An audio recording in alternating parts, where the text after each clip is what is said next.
नमस्कार, daily line के news file bulletin में आपका स्वागत है और मैं हूं आपके साथ शांभवी प्रभाकर। इस बुलेटिन में हम आपको बताएंगे गुजरात दौरे पर पीएम मोदी आज किन कार्यक्रमों में शामिल होंगे और बताएंगे अखिलेश यादव ने मायावती को लेकर क्या बड़ी बात कही है।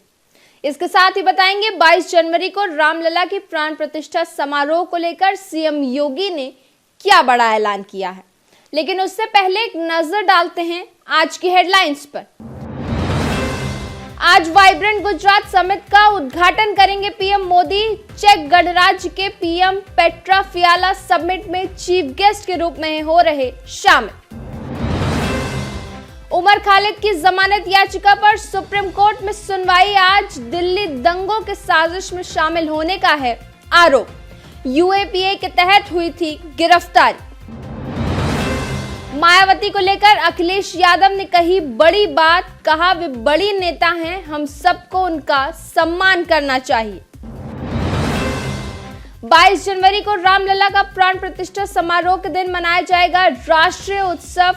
बंद रहेंगे स्कूल कॉलेज, नहीं होगी शराब की बिक्री।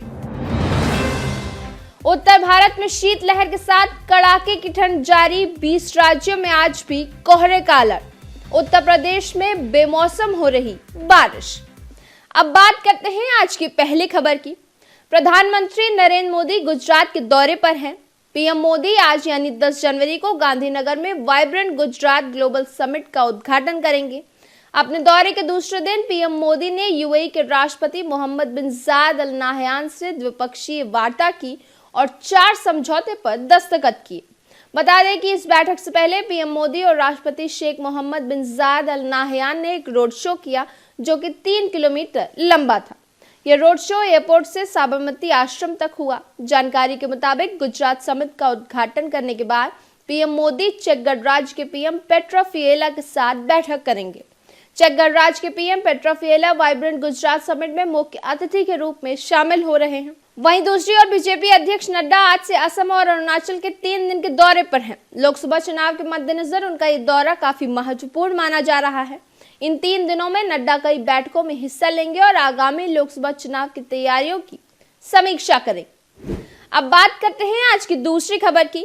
दिल्ली दंगों केस में उमर खालिद की जमानत याचिका पर सुप्रीम कोर्ट में बुधवार यानी 10 जनवरी को सुनवाई है। बता दें कि उमर खालिद को उत्तर पूर्वी दिल्ली दंगों के साजिश में शामिल होने के आरोप में यूएपीए के तहत गिरफ्तार किया गया था। मामले में पिछली सुनवाई 29 नवंबर 2023 को हुई थी।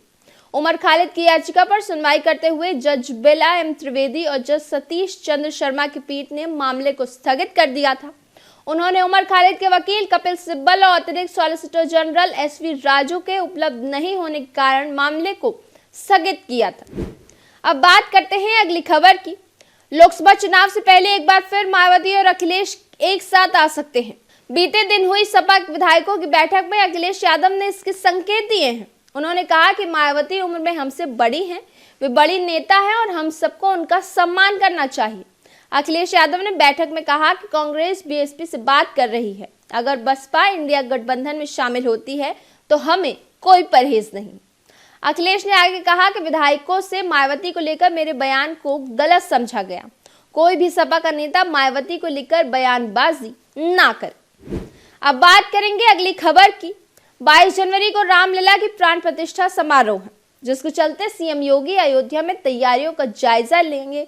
इस दौरान सीएम योगी ने कहा कि रामलला का प्राण प्रतिष्ठा समारोह राष्ट्रीय उत्सव के तौर पर मनाया जाए।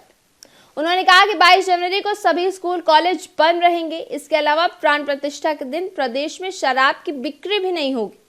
सीएम ने आगे कहा कि सभी सरकारी भवनों की सजावट कराई जाएगी, आतिशबाजी होगी। 14 जनवरी को स्वच्छता अभियान चला जाएगा। सीएम योगी ने अधिकारियों को निर्देश देते हुए कहा कि अयोध्या में स्वच्छता का कुंभ मॉडल लागू करें। सीएम ने कहा कि अयोध्या में होटल और धर्मशालाएं हैं, होम स्टे की व्यवस्था भी है। टेंट सिटी की संख्या और बढ़ाए जाने की आवश्यकता है। अधिकारियों को निर्देश देते हुए उन्होंने कहा कि कुंभ की तर्ज पर अयोध्या में 25 से 50 एकड़ में भव्य टेंट सिटी तैयार कराएं। बाहर से आने वाले लोगों का वेरिफिकेशन हो। इसके साथ ही मुख्यमंत्री ने अधिकारियों से कहा कि अयोध्या का डिजिटल टूरिस्ट ऐप इसी सप्ताह तैयार करवा लें। इसमें अयोध्या से मौजूद सभी आधारभूत सुविधाओं एवं प्रमुख स्थलों की जानकारी वॉक थ्रू के माध्यम से उपलब्ध। अब बात करते हैं अगली खबर की। अयोध्या में बन रहे भव्य राम मंदिर के सोने के दरवाजे की पहली तस्वीर सामने आ गई है। यह दरवाजा करीब 12 फीट ऊंचा और 8 फीट चौड़ा है। इसे मंदिर के फर्स्ट फ्लोर पर लगाया गया है। वहीं आने वाले 3 दिनों में 13 और दरवाजे लगाए जाएंगे। जानकारी के मुताबिक मंदिर के गर्भगृह में सिर्फ एक दरवाजा होगा। इसके चौखट के ऊपर भगवान विष्णु की शयन मुद्रा में चित्र को उकेरा गया है। राम मंदिर में कुल 46 दरवाजे लगेंगे। इनमें से 42 पर 100 किलोग्राम सोने की परत चढ़ाई जाएगी। सीढ़ियों के पास 4 दरवाजे लगेंगे। इन पर सोने की परत नहीं होगी। इन दरवाजों को महाराष्ट्र की सागौर की लकड़ी से बनाया गया है। इन पर हैदराबाद के कारीगरों ने नक्काशी का काम किया है। अब बात करते हैं अगली खबर की। उत्तर भारत में शीतलहर का सिलसिला जारी है। दिल्ली, यूपी, पंजाब और हरियाणा समेत कई राज्यों में कड़ाके की ठंड पड़ रही है। मौसम विभाग ने देश के 20 राज्यों में आज भी कोहरे का अनुमान लगाया है। वहीं उत्तर प्रदेश में बेमौसम रुक रुक कर बारिश हो रही है। बीते दिन और रात में लखनऊ समेत कई शहरों में बूंदाबांदी हुई। सुबह घना कोहरा छाया रहा। वहीं बारिश से ठंड और बढ़ गई है।